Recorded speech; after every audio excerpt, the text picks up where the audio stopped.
Nothing gets me more excited than storage solutions for all my tools. As you can see, there are two large toolboxes, an extra large toolbox on wheels with another medium-sized toolbox which locks into position on top. The bottom toolbox begins with a large compartment in the base to store numerous power tools with ease.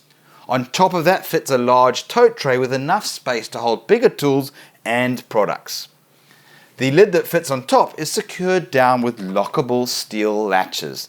Now you'll notice that the lid has a built-in V-channel and stoppers to assist in holding materials whilst acting as a worktop.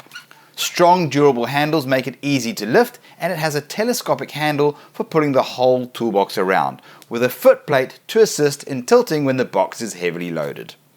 The top toolbox has a removable organizer tray with a clear top for easy identification and access of fasteners and driver bits. Inside there is a removable tote tray for your regularly used tools and gadgets.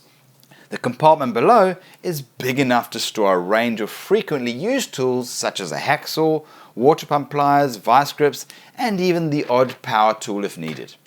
This grip 2-in-1 rolling toolbox is great for transporting your tools to the job site or just as a general mobile storage solution. If you found this clip useful, like it, share it, we'd love to get your feedback. You can also subscribe to the Builders Fan YouTube channel where there are numerous product reviews like this, as well as DIYs for you to replicate and get inspired.